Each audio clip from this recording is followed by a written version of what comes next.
you lay claim to the truth, then if you say that your way is the only way and that your truth is the only truth, you'd better be right. I'm Chris, and I would describe myself as just another disaffected church kid. I grew up in the church and was very involved from a very young age. My earliest memories are of being in church. I went every Sunday, Wednesday, and almost every day in between. Just was involved in every program, Awana, youth group, everything. My second earliest memory of church was of me sitting in the pew and the pastor talking about heaven. And he was saying, when we go to heaven, we'll just be praising God all day, every day for eternity. And I remember thinking, wow, if it's anything like church, I don't want to go to heaven. When I really became a skeptic was when I got into college and I started taking Bible classes, because the more I learned about the Bible, the less I actually believed. But you're trying to tell me that Christians are the only ones that are right just because they say so?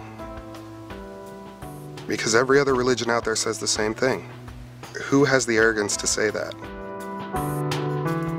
If Christians are right, then I guess Mormons must be wrong, Islam must be wrong, Buddhists, and that's the majority of the world right there, Buddhist and Islam. I mean, where do you draw the line, really, as to who is right? Even among Christianity, there's so many differences. There's so many different beliefs. There's so many veins of Christianity. Where do you draw that line to where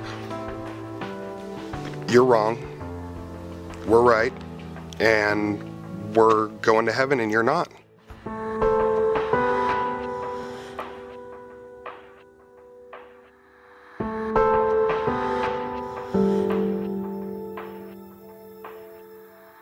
How can that be if God is loving and God is graceful and God is forgiving? Any way you slice it, that means that the majority of people that have ever lived are going to hell. And how could a God that's full of love and forgiveness send the overwhelming majority of people that have ever lived to hell? When there's a decision as important as heaven or hell, I feel like you can't just believe it. You have to challenge that, because it's such an important decision. If you haven't challenged it, how can you really know what you believe? How can there truly be only one right answer when there are so many lives with so many experiences and so many differences between everybody? How can there only be just one way? And that just doesn't make sense to me.